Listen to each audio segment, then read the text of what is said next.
At number 10, some background. The Mughal dynasty in India was founded by Babur, a descendant of the one, the only, Genghis Khan and Tamerlane. After he defeated a sultan of Delhi named Ibrahim Lodi in 1526, Babur was the first step in the Mughal dynasty that would last for over 3 centuries. To say that the empire was immense is an understatement. The empire ruled over 103 million people, probably even more. The Mughals were rooted in Muslim beliefs and were noted for their well-organized government and cultural sophistication. Many of the rulers tried to integrate the Hindus and Muslims under one state, but as we will find out from this list, it was not an easy thing to do, which ended up causing a lot of strife. Many rulers of the empire flip-flopped back and forth between being merciful and tyrannical towards the Hindus, adding to centuries of oppression. At number 9, blinded. Humayun was set to inherit the throne from his father, much to the jealousy of his brothers. He was 23 when he ascended the throne in 1530 after the death of his father. His brothers reigned over different fiefs, but none of them were satisfied unless they had the crown. He also wasn't the best ruler. Humayun was sent into exile for 15 years after he was overthrown by one of his father's generals, Sher Shah. Humayun fled and eventually ended up in Persia, where he built back up an army through his partnership with the Shah. Slowly he took back his land, facing his own brothers who were constantly scheming against him. But Babur, his father, made him promise that he would never lay a hand on his brothers. But his brother Kamran continued to threaten him, and one instance while defending a fort turned on the innocents trapped inside and took their lives viciously. Kamran, not a good dude. Something needed to be done. He eventually catches his scheming brothers, blinds his brother Kamran, and chains his brother Askari. A little messed up, but not bad for war. Before I carry on with the rest of the video, make sure you guys are subscribed to the channel and maybe consider leaving a like on this video if you're enjoying it so far. At number 8, Akbar. Humayun continued to deal with the competition of his brothers until finally his reign came to an end, but not in the way that you would expect. He was carrying a bunch of books up some stairs and he accidentally fell, leading to a lethal head injury. His 13-year-old son Akbar had to inherit the throne. Akbar would later become known as the Great, but that doesn't mean that he didn't do some questionable things. Where his father failed to conquer, Akbar swept through. But just like his father, he encountered jealousy and dangerous ambition in the dark corners of his reign. In Delhi, an attempt to assassinate him was made, the bowman nearly missing him. Who was behind it? The slave of a nobleman who recently tried to start a rebellion. But the plot thickens. Akbar's foster brother's mother had further designs to establish power for herself through her son, Adam Khan. Khan actually ended up taking the life of Akbar's foster father, which led to Akbar throwing him down the stairs and therefore killing him. The mother died 40 days later due to grief. Grief over her son or the loss of power? Who knows? At number 7, Jahangir. So this guy was super impatient to become the ruler and was getting tired of Daddy Akbar taking his time. So he revolted. Damn, this court honestly was just rife with rebellion. They never got tired of it. In 1599, while his father was otherwise engaged and away from the palace, Prince Salim led a revolt. During the revolt, he even skinned a man alive. Akbar was pissed about this and wrote to his son and said, quote, "I have never skinned a bird alive in my life, and you have treated a human being in this manner." Jahangir then went on to conspire against a close advisor of his father named Abul Fazl, whom Jahangir killed in a small battle. Despite Akbar being devastated at his son's behavior, he was the only male heir left to inherit, so on Akbar's deathbed he forgave his son and implored the nobles to recognize him as a leader. At number 6, sewed to an ox. Now Jahangir was emperor, but the trouble didn't stop there. I saw some sources recognize him as a somewhat benevolent figure, while others said that he was the exact opposite. He was pretty brutal, and his first task was crushing a rebellion against that which his own son began. Apple, not far from the tree. He was traveling to Lahore when he came across 2 nobles who were sympathetic to his son's cause, so he decided to punish them in a very peculiar and violent way. He ordered that one be sewed to the skin of an ass and the other to an ox. Now that is messed up. When he got to Lahore to face the rebels, he crushed them and blinded his own son as punishment. A ruler couldn't have any impediment, so therefore his son could no longer pursue the role. Then he hung his son's followers outside of Taxali Gate. Yeah, so even within the confines of war, this guy had some pretty messed up ideas. At number 5, the horse and his boy. On the less violent end of the spectrum, Jahangir was actually a big fan of the arts, science, and worldly things. Unlike his father, who couldn't read and write, an interesting skill for a ruler not to have, Jahangir was all about it. He really wasn't interested in military, which was a task he left to his son. But he did inherit his father's wealth, and considering he wasn't working in the military, he had time to indulge his curiosity. In his memoirs, there are fantastic paintings of exotic animals. There's a painting of a zebra that has a very funny story behind it. The zebra was being taken as a gift to the Safavid Shah, and it was traveling through the port of the empire. Jahangir heard about it and had it brought to court first, and didn't believe that it was real. He thought that it was a painted horse, so he had people try and wash them off. Only when the paint didn't come off did he realize his mistake and ordered that the wondrous creature be painted.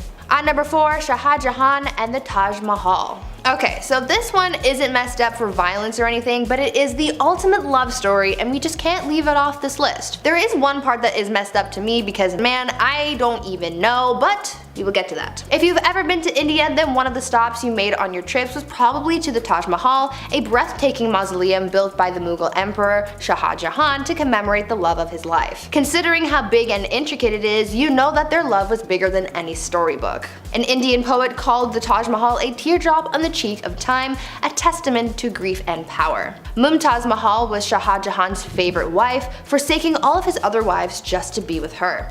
They went everywhere together, even on military missions. This is where, from my perspective, where things get crazy. This woman delivered 14 children for her husband.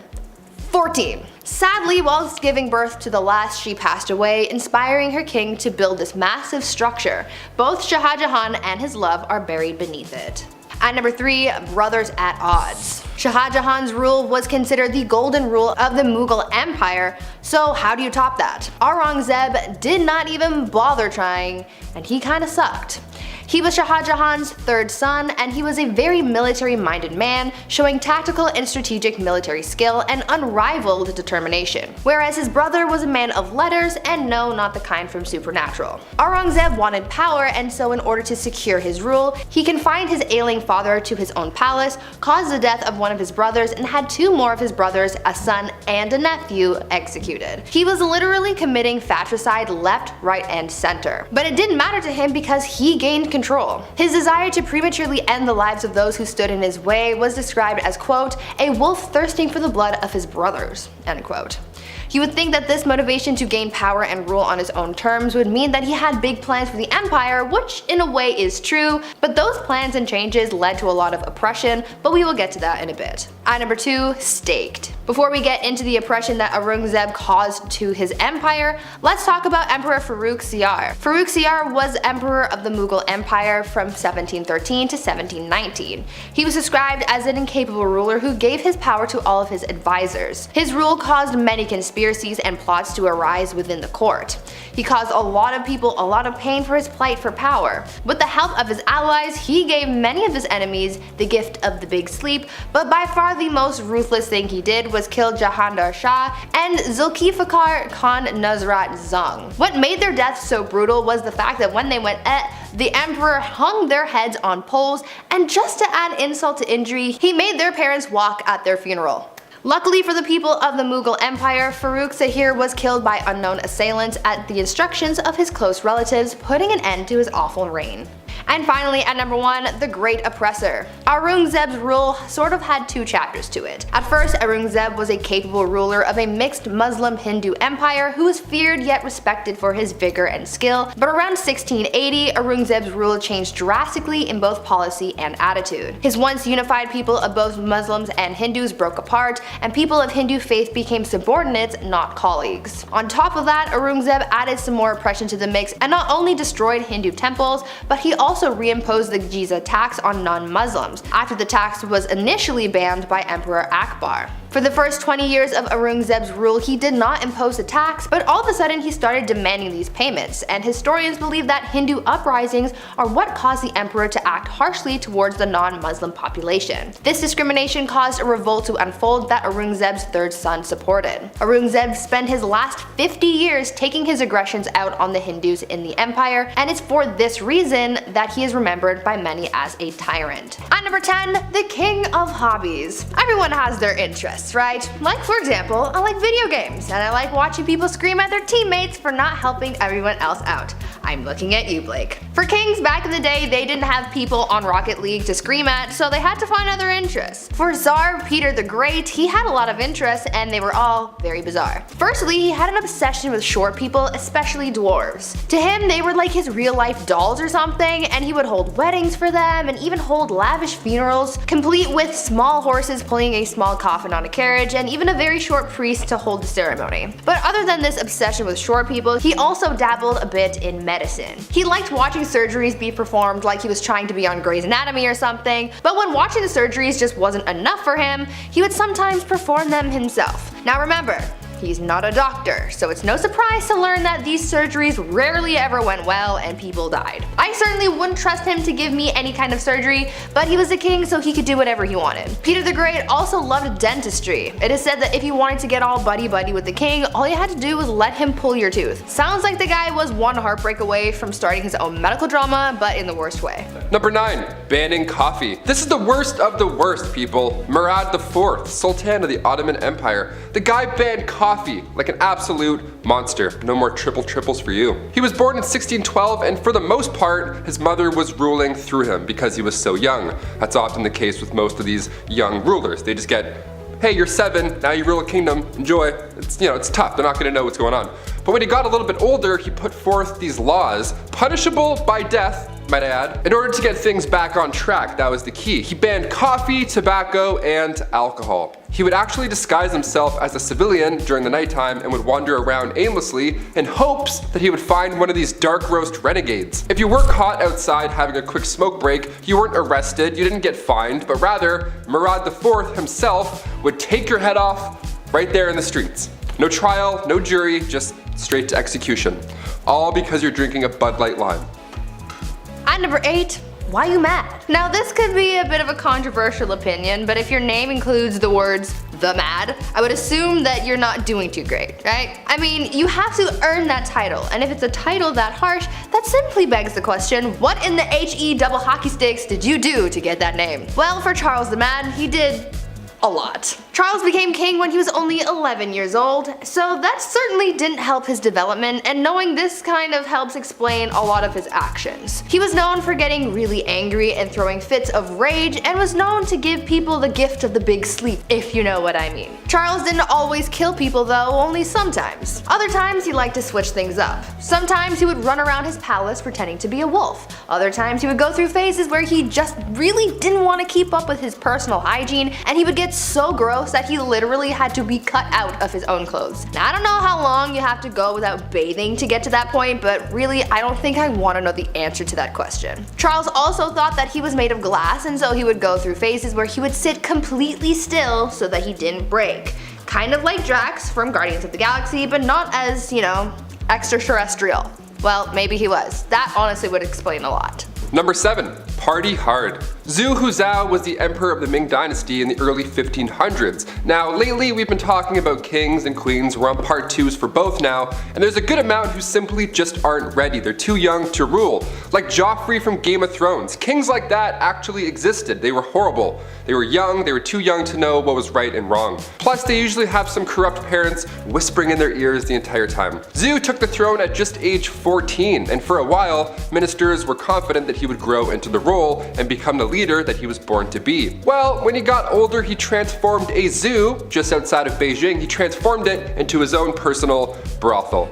Yum. I mean, on one hand, I'm glad the animals are free, but like a zoo? You couldn't find a more romantic place? Can convert an Applebee's to a brothel, maybe? I don't know, something with AC? His final days were spent partying, and some would say a little bit too hard. He got intoxicated and fell from a boat. That's how he ended his life. Honestly, not a bad way to go out. Pretty OG. At number 6, love game. A lot of kings and queens throughout history have been known to engage in the horizontal hustle a lot. I mean, when you're a ruler of a kingdom, you don't really have much to do in your spare time, so what else are you gonna do? Play a board game? No. These monarchs were getting busy all the time, but there was one king who was just so obsessed with getting a good old pickle tickle that it just became his whole personality. King Philip V was known to be a nymphomaniac, and he liked doing the deed a lot, but because at the time, the Catholic Church said that having sexy time with anyone but your spouse was a sin, the king and his wife were getting busy all the time. Eventually, his first wife caught on to how to use this to her advantage, and she would often refuse to sleep with him until she got her way with anything she suggested or demanded from him. You would think that he would catch on to this game, but maybe his urges were just so strong because he always caved and gave her what he wanted. Obviously, this man did not follow Hoodville. Absolutely not. Just to give you guys an idea of how obsessed this guy was, when his wife was on her deathbed, before she went he literally tried to get one last bang in. On her deathbed. Like, dude, not the time. Number 5, George V. We love hobbies here on Bumblebee. I mean, I used to collect special quarters growing up. I swear to God, the only time I've ever been good at saving money was when I was 12. I would see one of these and be like, don't touch it. George V turned out he loved stamps.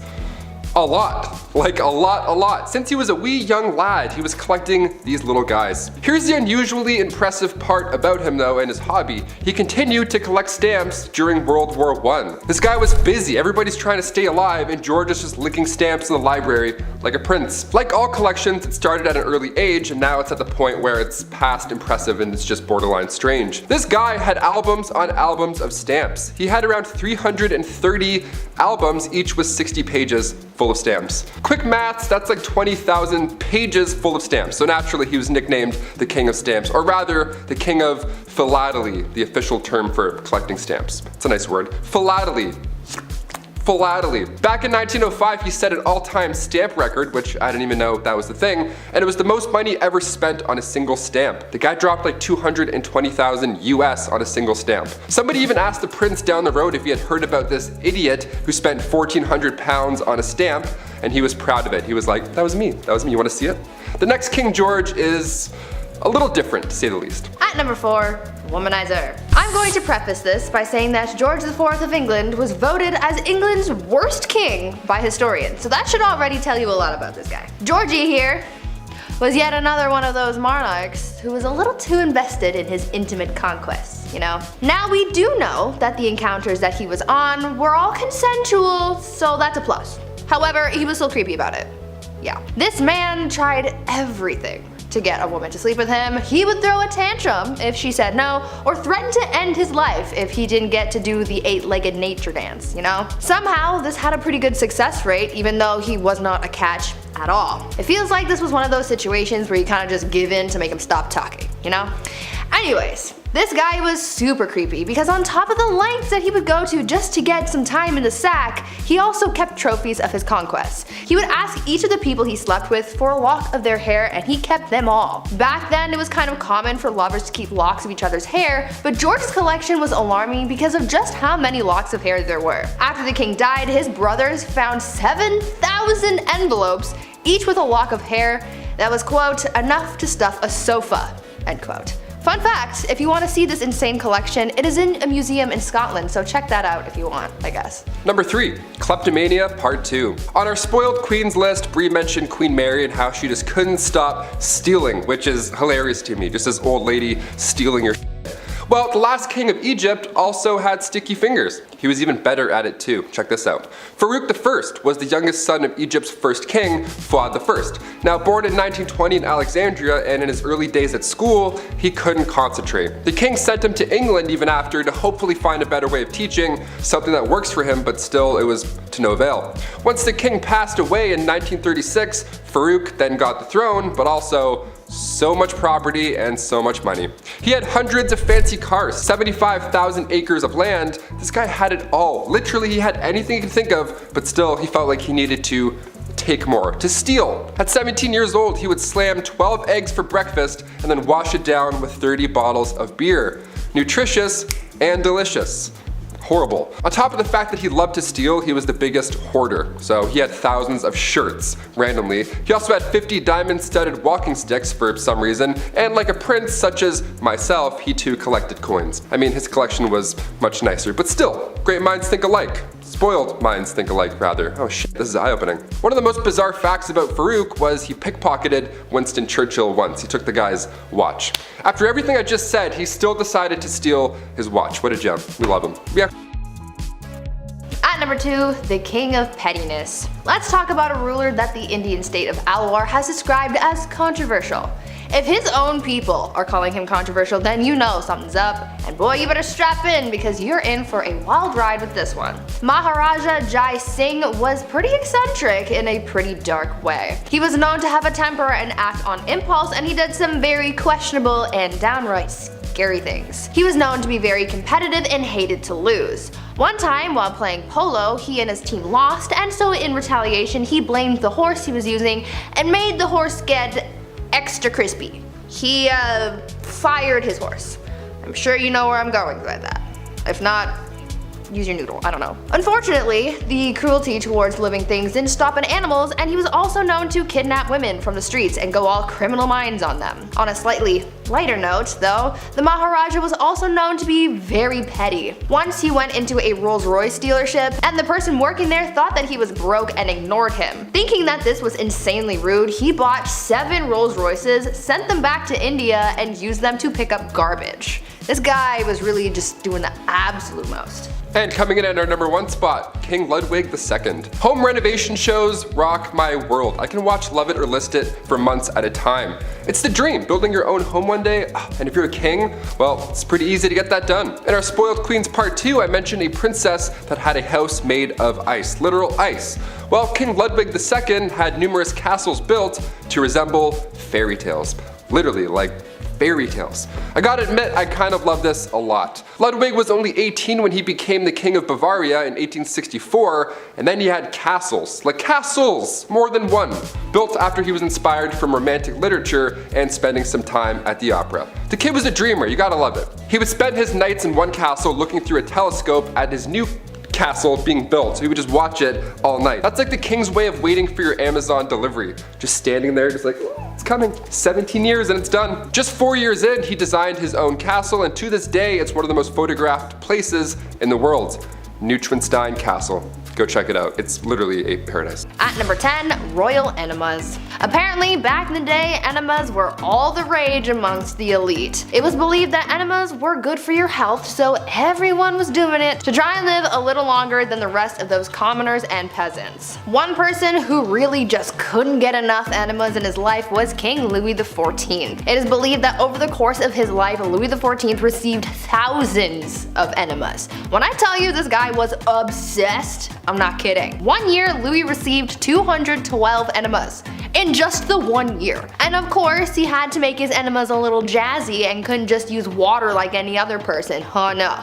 My guy was using things like almond milk. His enemas were also sometimes scented with orange or rose, and sometimes even colored just to make it a little more special. To get an idea of just how obsessed the elite were with receiving enemas, just think about the fact that a French duchess once received one during a court ball. The duchess was in the middle of having a conversation with Louis XIV, and during this conversation, one of her maids came over, snuck under her dress, and gave the duchess an enema on the spot.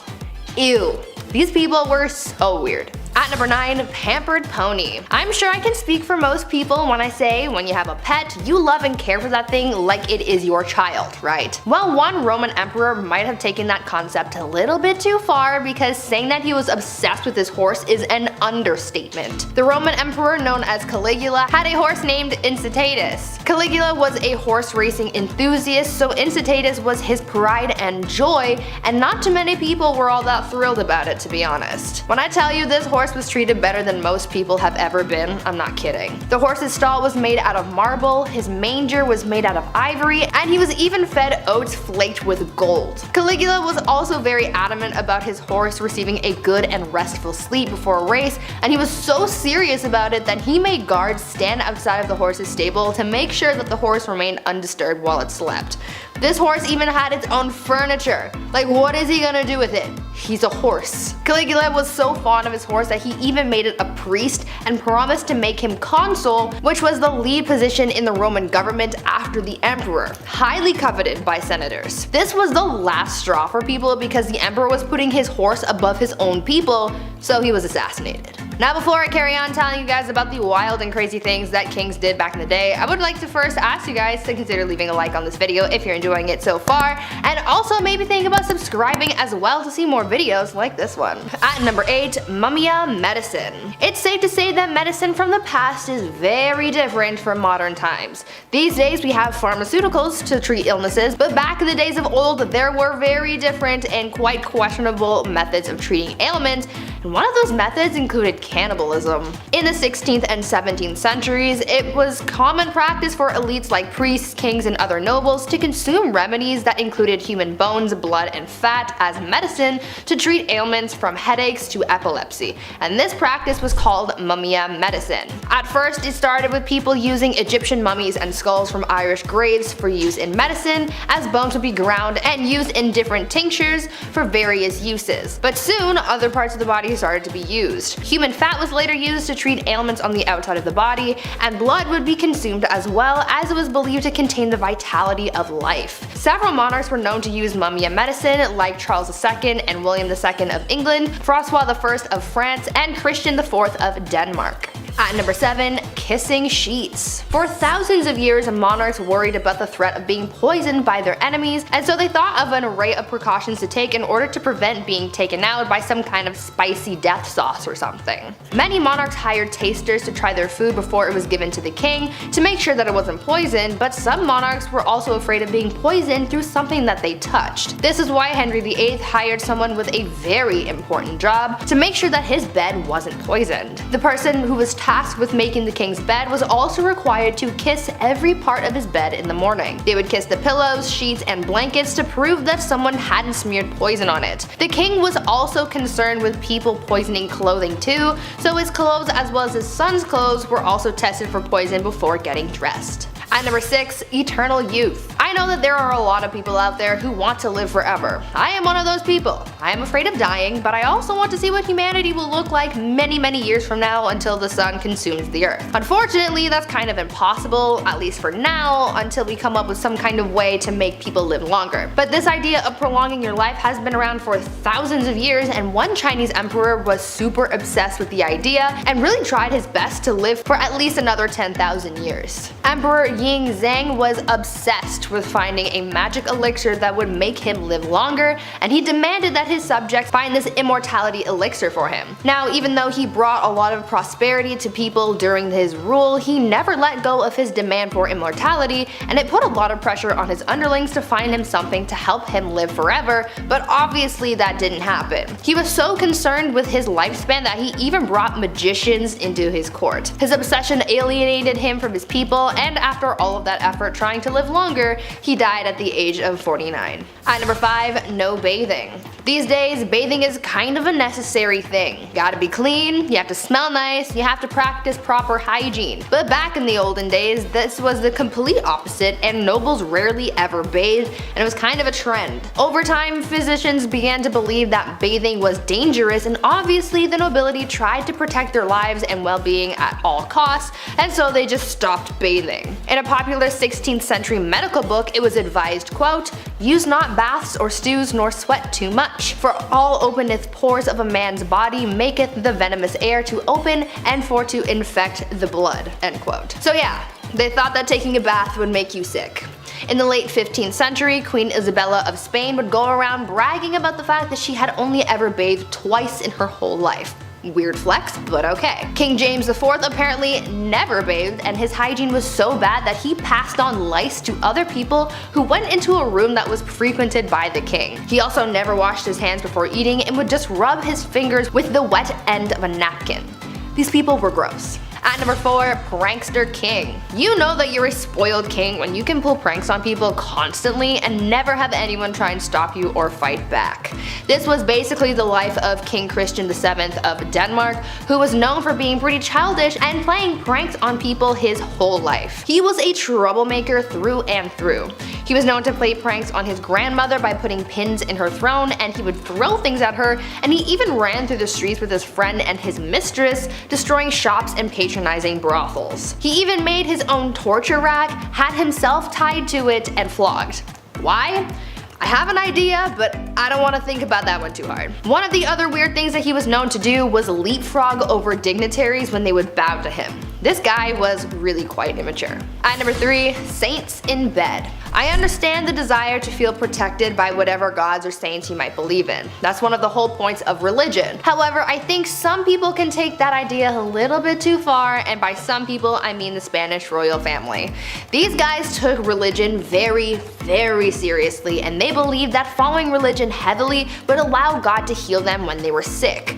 So, when a member of the royal family was ill, doctors would remove body parts or even entire corpses of saints from churches and monasteries and would put them in bed with the person who was ill. Yeah, they slept with the corpses of dead saints to be healed of their sickness. Could you imagine if that was still how medicine was practiced today?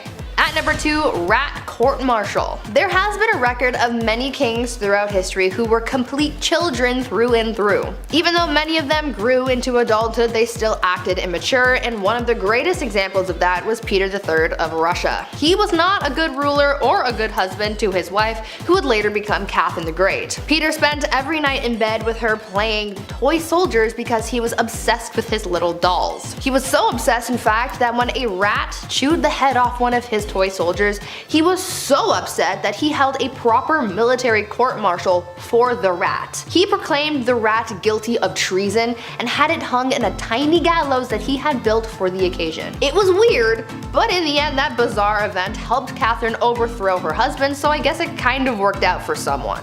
And finally, at number 1, groom of the stool. Guys, I found the worst job in history. You think working at the 1-star Domino's pizza in your neighborhood is bad? Wait until you find out about the groom of the stool. The groom of the stool was a job created during the reign of Henry VIII, where the role was to monitor and assist the king in his bowel movements. They would carry around a commode at all times, and they were also tasked with monitoring the king's diet and meal times, and would organize the king's days around his break times. They were also tasked with undressing the king for him to do his business, and it's also been suggested that they would have had to, quote, cleanse the royal posterior as well. Sounds like a pretty crappy job to me, but I'm not funny. I'll leave. Number 10. No one's ever really gone. You may have heard that said when losing a family member, a pet, or in the worst Star Wars movies ever made. Sorry, not sorry Disney, those are terrible. But perhaps there is someone who is never really gone. Genghis Khan. Yes, that's right. The ruthless Mongol warrior who conquered so much in his time that we're still talking about it today. So why is this big bad warrior still with us today? Well, that's because of DNA. Yeah, in his time there was lots of activities going on, besides the usual pillaging the village and unaliving those who oppose you. There were a lot of happy endings, let's say, and by that I mean forced non-YouTube friendly conduct bedroom happy endings. So much so that when a study was conducted back in 2003, 8% of men in Asia were thought to be descendants of the mighty man himself. 0.5% worldwide. That doesn't sound like a lot, but we're talking about millions of people here. Next time you go out, you may be brushing shoulders with the warrior's kin. Prepare for battle! Number 9. Henry again? Boy, it's really hard not to talk about this guy. But dude was kinda down bad for it. He's just most well known for his mistreatment of his wives, and by mistreatment, I don't mean getting into a fight over whether or not the toilet seat should be up or down and then having a very toxic argument in front of family members. No, because when Henry was upset with marriage, he wanted divorce, which honestly was kind of taboo for the time. Oh yeah, and he also beheaded 2 of his wives because that's how it goes. I know every couple has their issues to work out, but for most dads out there, having sun-drenched beer-fueled weekends, they never go beheading after that. Although, Dad's been staring at the lawnmower for a while and there's a lot of blades on that. Dad? While it is true King Henry VIII did behead 2 wives, he didn't do it to all of them. And at some points we're honestly quite pleased with his holy sanctity of marriage. Anyone who's ever been married can tell you how peaceful and sacred that bond really is. Number 8. The People's Princess. Okay, I know Prince Charles isn't exactly a king, but he is royalty, and the man kinda did Diana dirty. That's a quick and half put together allusion to a Michael Jackson song for the English majors and the audience. Being royalty isn't easy. Being royalty in a modern age when paparazzi overwhelm you with lights and cameras just for a juicy piece of gossip like, when was your last bowel movement? Is it slow? Extra extra, read all about it, the princess is constipated. That's just not fun. So after Prince Charles and Princess Diana had been married for a few years, you can understand how excited the media was to find out about their marital disputes. "There was 3 of us in this marriage, so it was a bit crowded," was a quote by Princess Diana that gave the media a field day. Sadly, Prince Charles was having an affair, and it wouldn't be too much longer that Diana would perish in a car accident that may or may not be organized by the royal family themselves. Number 7. Midlife crisis. This one's kind of generalized because if I didn't, I'd have to mention almost every king ever. So here we go. Back in ye olde times, the access to better healthcare just wasn't there. Doctors aren't washing hands. Imagine, Buddy eats some greasy mutton and then says, "Alright, time for your enema." But those aren't the only greasy hands around certain orifices I'm talking about. I'm talking about kings marrying older girls at the ripe age of 12. Yep, that's right. Nothing says experience and womanhood like being 12. People didn't live long, and oftentimes these arranged marriages had ulterior motives, like alliances or business really. However, that does not make up for marrying a 12-year-old who may or may not have started those super weird changing times, like when you were 12 and now there's hair showing up in places that you didn't know there could be hair. I sent a courier to the chief and he came back with this message. It ain't it. Number 6. Till death do us part. Love and marriage go together like a horse and carriage, but sometimes the crooning words of Frank Sinatra aren't enough to keep people in love. Sometimes marriages end up like the ones we see on sitcoms, but when there's no laugh track, it's not very funny, and sometimes divorce is the answer.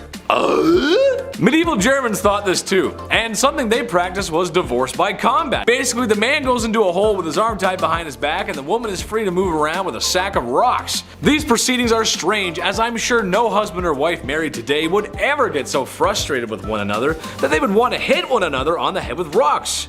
Oh, the blessings of being married.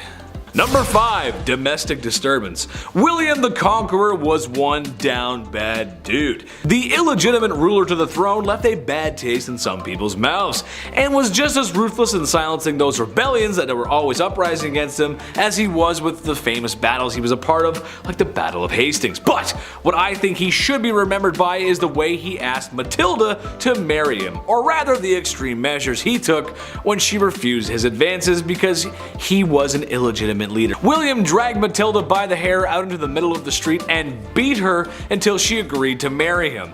I don't have to tell you how messed up that is, and I sure hope I don't. Number 4.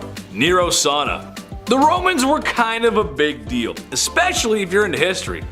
Large city, culture, and some other structures are still around today. That's kinda cool. But while the city of Rome may have been the best city on earth at the time, Romans themselves could use a little work. Meet Emperor Nero, the vicious leader of Rome who became emperor through ill-gotten gains. However, in what may have been one of the first acts of flexing the male patriarchy, the divorce, or forced separation of his wife Claudia Octavia, comes to mind. It was a rocky marriage from the start. There was a general dislike from the very beginning, but when Nero remarried, as emperors did, he had Octavia banished to an island, where shortly after she would be suffocated in a hot vapor bath. Her demise was sad for most Romans. Oh yeah, and they tried to make it look like she did herself in. That's messed up, man. Number 3. Pedestal. I think in a healthy relationship, you ought to put your partner on a pedestal sometimes. Maybe your partner is drop dead gorgeous. A promising athlete. Really enjoys collecting stamps. You go, little rock star, collect those presidential stamps. However, Emperor Caligula of Rome had some other ideas. He would literally put his wife, who he claimed to love, up on a pedestal stark naked, and let his friends in the military gawk and glare at her. He would also say to her that he could end her life whenever he wanted, and put a knife against her for no reason. Weird flex, but okay. This guy was awful to everyone, as he tormented and unalived so many people. Well, you sure wouldn't want to see his face everywhere, as he liked to do just that. built statues of himself everywhere because after losing your family to his tyranny and looking at his wife, you need to know who's responsible for all this. That's messed up. Number 2. Duzong Duzong Duzong. That wouldn't really be a great fraternity name, would it? Well, the Emperor of Duzong of China would think differently, as when he was in charge, that's pretty much what the royal court looked like.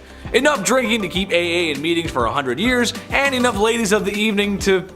Well, I don't have a joke for this one, but there were a lot of them, trust me. Having massive parties like that and enjoying the company of other women is not how you respect your wife. To make matters worse, it seemed that too much partying may have been a bad thing. Who would have thought? As what he made up for in a fun weekend, he lacked in governing, as the Mongols were at his front door, or gate rather. Eventually, his empire would burn to the ground. All thanks to alcohol, and many women who laid down for their lives, literally. Number 1. Side piece. Look, I enjoy the company of a woman just as much as the next king sits on his throne.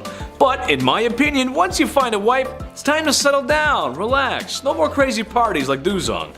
This is another generalization, but every king did this. Every king in the past has had mistresses, as if that is a totally okay thing to do to your wife and oftentimes the queen of your kingdom.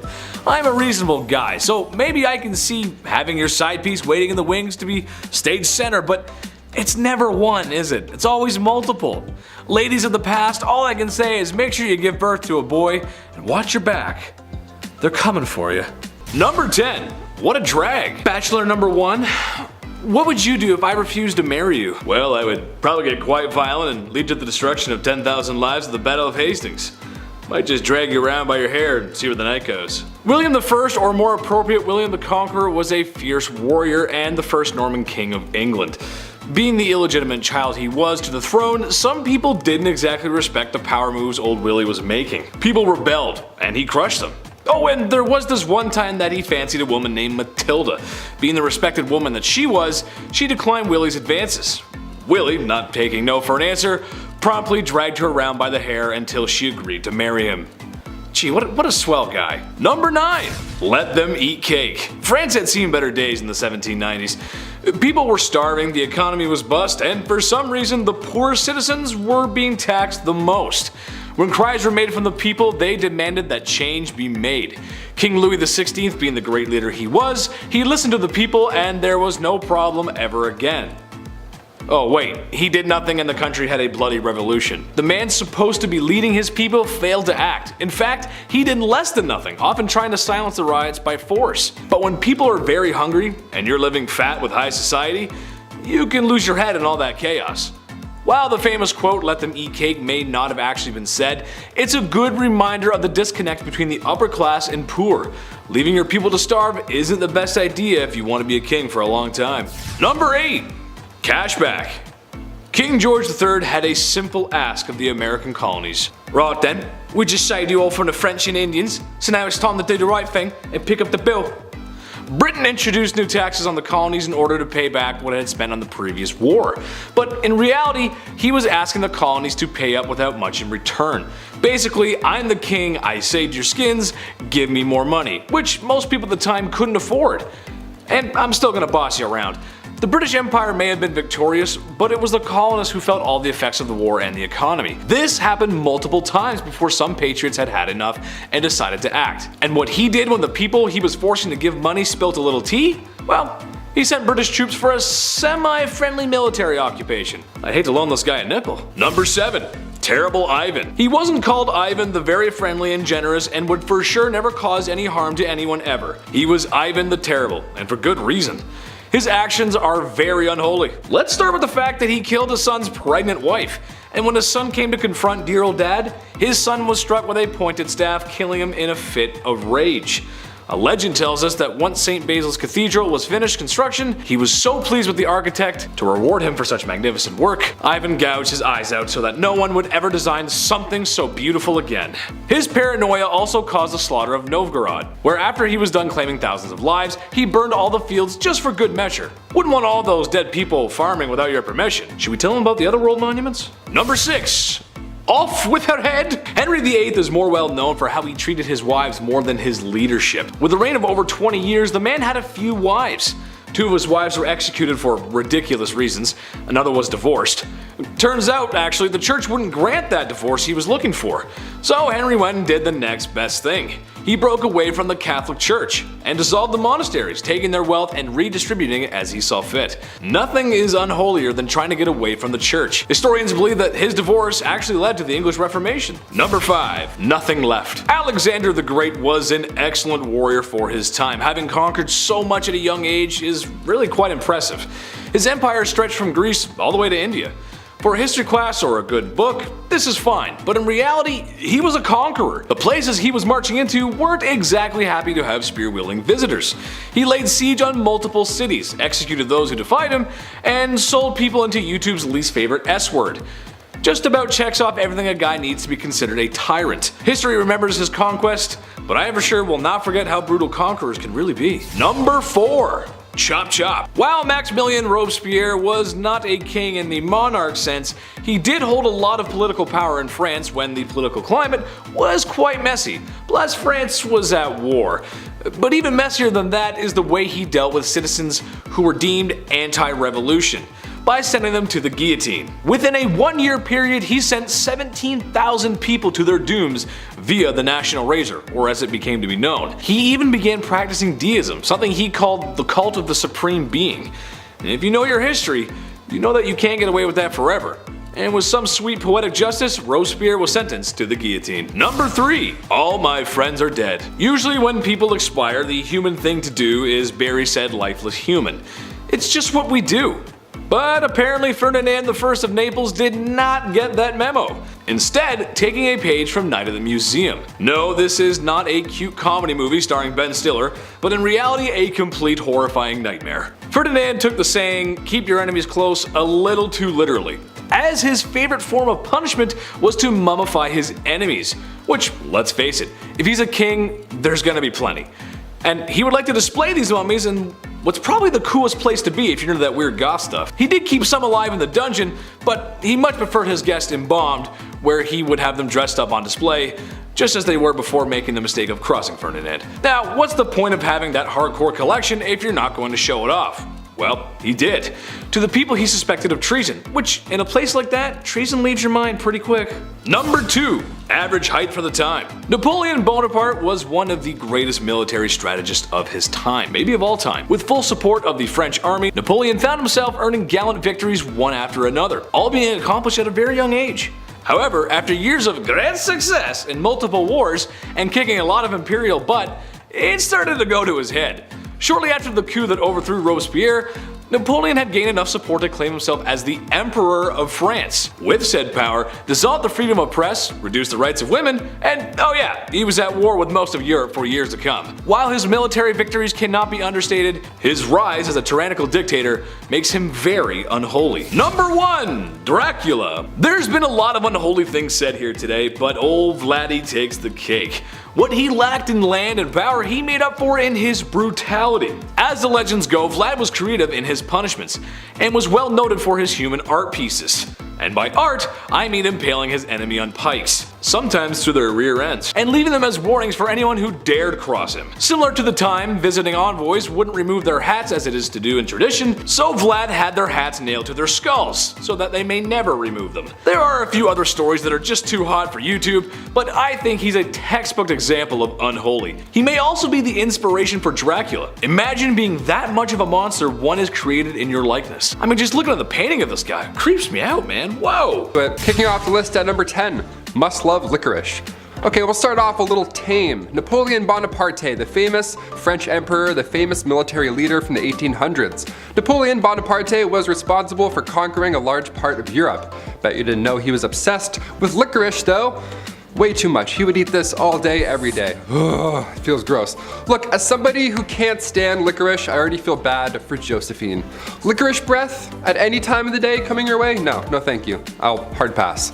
Napoleon carried licorice around with him at all times. This guy ate so much of it, his teeth became stained. They turned black.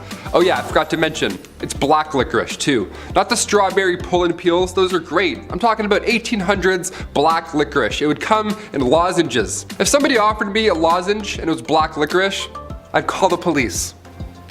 Smack it out of their hands. Number 9, George IV. When it was time for King George III to pass on the crown, of course, next in line, heir to the throne, is his eldest son, also named George.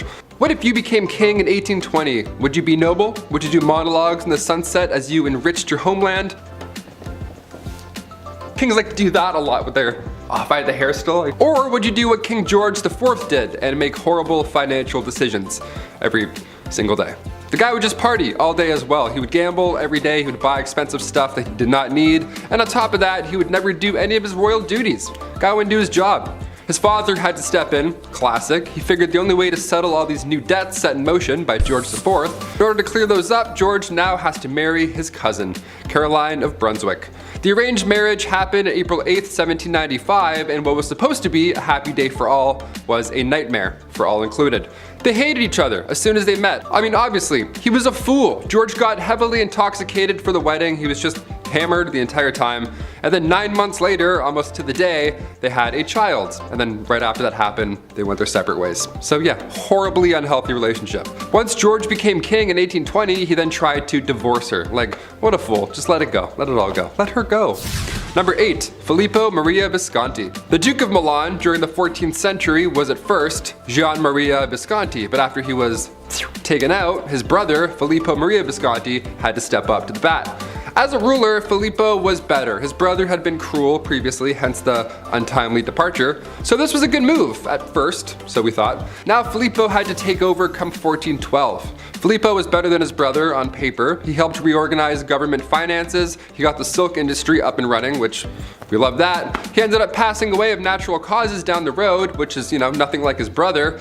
But while he was in power, he never showed his face to anybody, not even people close to him. He hid in his palace most of the time, and it was odd because he thought that he was ugly. That's why he hid his face. Kind of sad, right? Filippo hid his face, and maybe you feel bad for him now, right? Just a little bit. He died of natural causes and he was alone all that time. Yeah, don't feel bad for him. This guy was horrible. He was jealous of his wife Beatrice Lascaris de Tenda because she was twice his age, twice as smart, and twice as powerful. So Filippo had her taken out in a courtyard publicly September 13th, 1418. Yeah, he accused her of adultery just because he could, and he had some suspicions in his dark room by himself hiding his face. History is ugly, and sometimes it's literally ugly as well. Number 7, George I. King George I, couple of Georges on this list, okay? Long before his British ruling days, George was in Germany. He was actually the elector there, and he'd been married before around 1682. Originally, he married Sophia Dorothea of Seal, but the entire time they were married, it was horrible. George would straight up bring other women home because he just felt like he could. Like he literally argued that he could, given his role. He's like, oh, I could have these women and we could do all this in front of you. Of course, I'm this person of this. Like, no, you're a fool. You're a jerk, really. He would have numerous mistresses and he would purposely flaunt them. So Sophia thought, okay, if you can have numerous side hustles going on, I'll move on myself. So she began seeing a Swedish count. Okay. She began seeing Philip Christoph von Königsmark. Now when George inevitably found out, he was violent at this point. He was upset. He divorced Sophia and then imprisoned her. Yeah, and when he became king of Britain later on in 1714, she didn't come with him. Yeah, it's not just horrible with Sophia either. The Duke had also been taken out, sadly. His love for Sophia ended up getting him killed. What a mess. All these Georges are so messy, the worst. If your name's George, don't be a mess. Just be nice. Hit that thumbs up if you're a George. Change the game. Change the stats up. Number 6, heir to the throne. Okay, I kicked out this list roasting Napoleon and his licorice choices, but of course, he's done much worse things than have bad breath and stained teeth.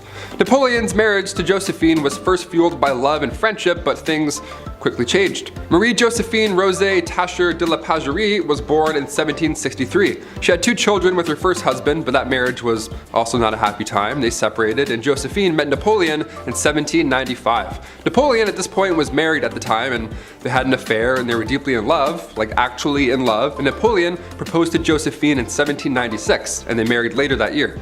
2 days after their wedding, Napoleon led the French army in Italy, and while he was gone, both of them ended up having affairs. So many affairs in this. Like, does love even exist? What the hell? 1804, Napoleon crowned himself and then crowned Josephine, proclaiming her empress. A few years passed, and after finding out Josephine couldn't bear any more children, Napoleon made a list of possible and eligible princesses. just a list and just left it out. Like how awful is that? In November 1809, Josephine agreed to the divorce, and come 1821, Napoleon Bonaparte's final word on his deathbed was Josephine. Yeah, a little darker than a licorice, just a tad. Number 5, King Henry VIII. The second wife of King Henry VIII. She was found guilty of treason, and she had been charged with having relationships with 5 others, including Lord Rochford, aka her brother, George Boleyn. She had also apparently had relations with Sir Henry Norris, the king's close friend, and when I say close, I mean they were really close. He was the groom of the stool. So they were close, and on top of this, Anne was also found guilty of conspiring to kill her husband. I wonder why.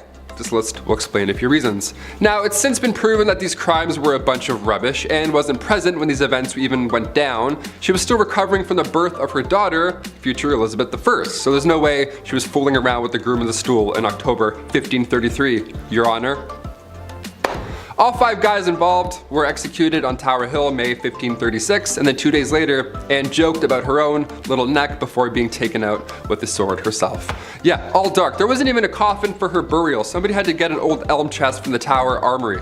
How horrible is that? Number 4, a bit better. Another one of King Henry VIII's wives, Anne of Cleves. Where do we even begin here? This one's pretty sad, man. Anne was right in the middle of Henry's wives. She was married to King Henry for 6 months, and it was seen as quite strategic in a way. Henry's chief minister convinced him to marry one of the sisters of Germany's Duke of Cleves, either Anne or Amelia. So in order to decide, King Henry requested that Hans Holbein travel to Cleves to paint a portrait of each sister, and then come back and compare them. This is like the birth of Tinder. I'm not even joking, this is how he did it. This man compared portraits and then chose Anne because every man praiseth her beauty. Yeah, compared her to the silver moon. Yeah, try that on a dating site, write that in. I praiseth thou beauty, madam, to a silver dollar. A silver sea sand dollar shining in the moon. What? I don't know, just click it. Click send and see what happens. Then a treaty was signed. A few weeks later, Anne arrived to England, and Henry was beyond upset because she looked nothing like the portrait, apparently. How horrible is that? You look nothing like this Victorian painting. How dare you? It's 6 a.m. and you've been riding a horse for 4 weeks and you don't look like this Victorian painting? Shame. He tried to stop the wedding, but it was too late at that point, so they had to follow through. And on January 6, 1540, their marriage was official. You can't unswipe this marriage, rich boy.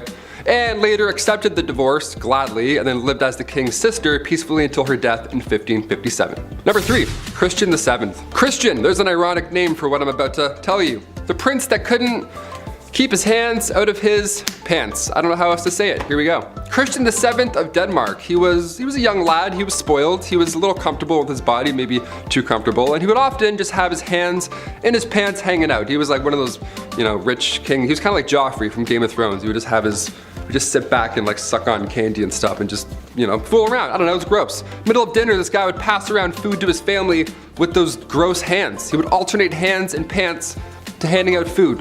What a little twerp. Now, it's unknown, but historians believe maybe, just maybe, he was a tad mad. Who's to tell? Either way, don't touch the rye bread, Christian. Thanks. Go wash your hands. Twice. Number 2, King Henry VIII. Again. Of course, we have to talk about Henry VIII again. He's pretty bad, not gonna lie. Henry VIII was King of England from 1509 to 1547. He's been married a handful of times, as we've heard by now, and all of them have went south. When Henry married Catherine, he was 49. She was a few years younger. She was actually a lot younger, classic 1500s. Way too young. And when they got married, Henry was not the same as he was when they had met. He had received a nasty jousting wound, so now he was gravely overweight. He didn't do anything. He just laid around all day and complained. So Catherine, of course, just wanted some, shred of a life, and being again quite young, too young, she decided to look for love. Well, God forbid you try and have a life in the 1500s, because then the young queen was accused of having an affair and was publicly and horribly taken out in the courtyard. And finally, coming in at number 1, Henry II. The relationship between Henry II of England and Eleanor of Aquitaine is pretty memorable. It's memorable in all the wrong ways, of course. When they first met, things were good, dare I say, with both of them. They were both young, and he was going to be king. He was young, king, guy, young man who's going to be king. And Eleanor, she was married, but once she got an annulment, their love was good. Their love was good and young and ready to be young king stuff. After the annulment in 1152, Henry and Eleanor tied the knot officially a couple weeks after. Love moves quickly, apparently. Henry started having affairs, because of course he did. At this point in this list, we're not gasping at affairs, sadly. But come 1173, Eleanor had convinced their sons to go against father. Yeah, Henry didn't take this well, and he had Eleanor locked up for 16 years. He had died, so after that point she had resumed the royal roles, because at this point those two boys had grown up and inherited the throne, Richard and John. But being locked up for that long, what a nightmare that relationship was entirely. I figured we'd end on a kind of tame one where she kind of came back and it was good. Kind of good, dare I say? I don't know. Kicking off the list at number 10, a goodnight kiss. We'll start off funny, okay? History can be funny sometimes, even when it's not meant to be, and it's meant to be completely serious. I can't help but read this information and laugh. Royals were sweating constantly about people trying to take them out, of course. I mentioned Boy Jones on here a few times. That guy stalked the queen over and over for years. Historically, these royals have been on the lookout for enemies, and the way that they prevent these attacks, yeah, sometimes it can be a little funny. Like the kissing sheets, for example. Have you heard about this weird position in the castle? What an odd job this is. A great deal of monarchs hired taste testers to make sure nobody poisoned their ale, which is, pretty lousy job there. Either having a good day or a bad day, no in between. But they also had a guy kiss the king's sheets every day. He just kissed the entire bed. The king size, may I remind you, massive bed. King Henry VIII, this guy hired somebody to literally just go in, get snuggled up, and just make sure the king's bed wasn't poisoned. There's nothing on it that's gonna make the skin go all ouchy. But he would just get in his bed and just go to sleep for a bit. You were required to make the king's bed every morning, of course, and before he gets back in, you gotta get in and kiss that bed, man. You gotta kiss that bed real good. Mwah, mwah, let's go. Mwah. All right, time to clock out for the day. Mwah, one more for good luck. Clothes as well, that was touched. Maybe not kissed, but it was for sure worn and touched. It's so weird. Guys wearing my clothes in my bed. No way, I'd rather get poisoned. Like, yo, take my jeans off. Who is that guy? Get back here. Like, imagine marrying that king and it's like, oh, hang on, before we get snugged in, this guy has to go and kiss your sheets. She's like, ew, what? Why does my sheets smell like breath? Everything smells like breath. Number 9, enemas. We gotta talk about perhaps one of the worst sights to see in the household. Back in the olden days, enemas were the talk of the town.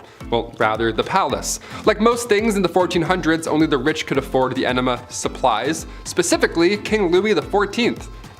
Guy loved enemas. Just big old fan of enemas. It's believed that over the course of his life, Louis XIV received thousands of enemas. Thousands. It's a lot of decimals. Decimals for enemas. In just 1 year, Louis received 212 enemas. Like, guy, that's like 112 too much, I'd say. I don't know. He would always take it a step further, and dare I say, a step fancier, by using almond milk for the enemas.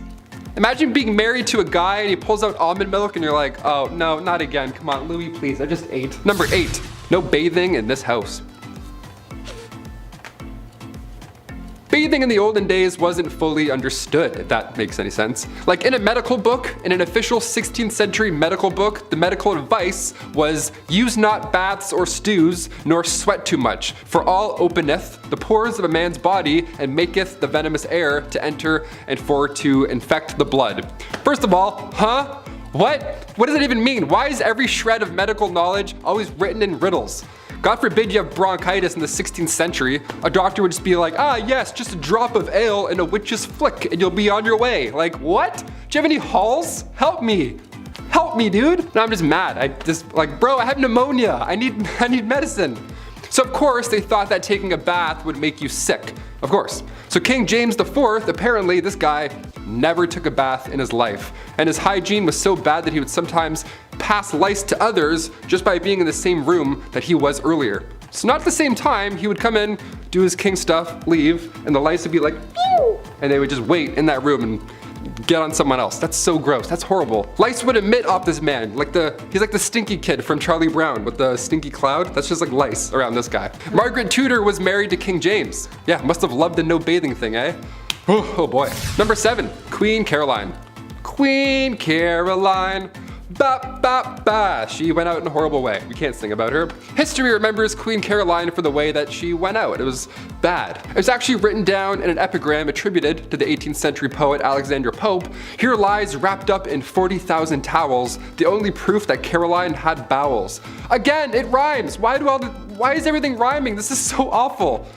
Who can be like, yeah, write that down, that's good, that's good. Wait. It does rhyme, that's good, that checks out. Rest in peace. My gosh, her husband, he was certainly no help at all. Caroline was previously married to George IV, and this guy locked her out of Westminster on Coronation Day. So yeah, she went out in a horrible way, but let's not forget the marriage that came beforehand. That wasn't pleasant either. Nothing in this guy or this marriage was pleasant. Number 6, Henry VIII. Of course he's back. He had 6 wives and it was pretty much entirely bad for all of them, yeah. It was the late 1400s. Henry took the throne in 1509. This guy was only 17 years old when all of this madness began to unfold. Only days after the execution of Anne, who I mentioned on part 1 of this list, so days after he married his 3rd wife, Jane Seymour. Anne Boleyn and Jane Seymour's mothers were first cousins, so they were close, and during all of this, they of course went head to head more than once.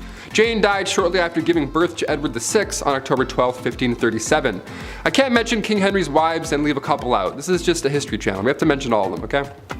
Number 5, George V. Turned out this guy loved stamps. Maybe a bit too much though, I'd say. It was almost distracting. It was taking up many hours of his day. Like, focus on other things, like say maybe, I don't know, the war. King George V continued to collect stamps during World War I. Everyone's trying to stay alive. George is just in the background like...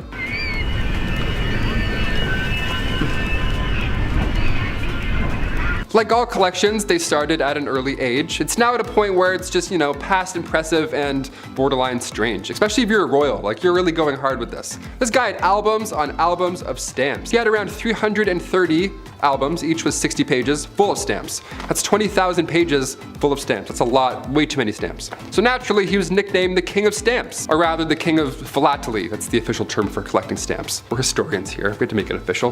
Back in 1905, he set an all-time stamp record. Ho-ho! The most money ever spent on a stamp. This guy dropped like 220,000 on one single stamp. Somebody even asked the prince down the road if he had heard about the fool who had spent 1,400 pounds on a stamp. And he was proud. He was like, oh, that fool?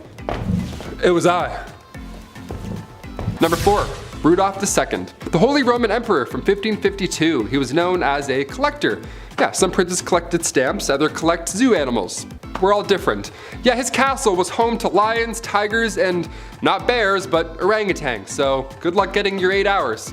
He also collected human artifacts, like body parts after they've been, so that's watch your step, I guess. Welcome to MTV Cribs, don't mind the jar of eyes. Watch out for the lion's tail, careful.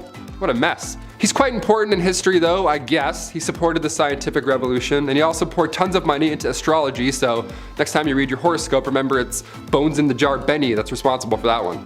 And also, in case you're wondering, yeah, he didn't pay attention to any of his wives or anything like that. He was just, no, jars for me, jars animals, I'm all set. Number 3, Don Carlos. Spanish Crown Prince, the guy who just enjoyed being the worst human alive. Let's talk about him. Back in the mid-1500s, the eldest son to King Philip II of Spain was... yeah, I want to say worse things, but he was just a really bad person.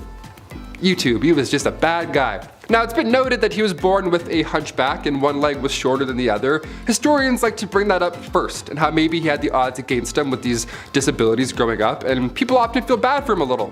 To that I say, don't. Nah, don't do it. Don Carlos was made hero of the opera by his dad. Dude was fine. Philip II of Spain? Yeah, he would hurt a lot of people. He would hurt animals and people just for fun. According to historians, Don Carlos once made a cobbler eat a pair of boots because he didn't like how the pair of boots looked. He made somebody eat boots. We're not gonna feel bad for him on Bumblebee today. That's not what we're gonna do. He was also set up to marry Queen Elizabeth of Valois, the eldest daughter of King Henry II, but after a few hours, she was like, no, that's not gonna happen, no way. So she married his father instead. That's what happens. That's what happens when you're... In 1564, a few brides were lined up for Don Carlos. Mary, Queen of Scots, was one of them. Margaret of Valois, we know what happened with her, and Anna of Austria. But his mental conditions grew worse and it went south. Shocker. Number 2, Heart of Glass. King Charles VI, once nicknamed the Beloved and then quickly nicknamed the Mad. What happened? After he became King of France in 1380, he would have these episodes, let's call them. He would believe he was made of glass and he didn't want anybody to touch him. He had this glass delusion, which was surprisingly not uncommon, believe it or not, for this time period. Believing you were made out of glass in some way, shape, or form, be it in your head, butt, shoulders, or back, really spiked around the mid-1400s. And Charles VI, aka Charles the Mad, he wouldn't let anybody, not even his wife, near him at all. I'm not making fun of somebody for having a fear like that. I mean, most likely historians believe he was schizophrenic, so obviously I'm not ripping on that. But Alexandria of Bavaria, another royal who had this glass delusion, she too believed she had swallowed a grand piano made of glass, so she had to enter rooms sideways to avoid it shattering. I don't know what's going on with this glass delusion, but I'm glad it went away. I don't know. And finally, number 1, King George IV. Voted as England's worst king by historians. So that should already tell you a good amount of this guy. George was another one of those monarchs who was a little too invested in his, intimate side quests, if you know what I'm saying here, like all these other kings we've talked about. He was a bit busy, being a stupid fool. This man was trying literally everything to get a woman to sleep with him. Although he was the king and he was already set up, he was like, nope, I'm gonna go and keep trying with strangers and random. And he would throw a tantrum if they said no, or he would threaten to end his own life if he didn't get the girl. Like, you know what I'm saying? One of those kind of monsters. He would also keep trophies, lack of a better term, of all these conquests afterwards. He would ask each people that he slept with for a little piece of hair, and then he would keep them. He would like store them. Back then it was kind of common, I guess, for lovers to keep locks of each other's hair. Weirdly enough, because you don't have phone numbers or like any sort of way to remember someone, photos, I don't know. So you kept their hair. But after the king died, his brother found 7,000 envelopes, each with a lock of hair that was, quote, enough to stuff a sofa, end quote. So yeah, I'll leave you on that note.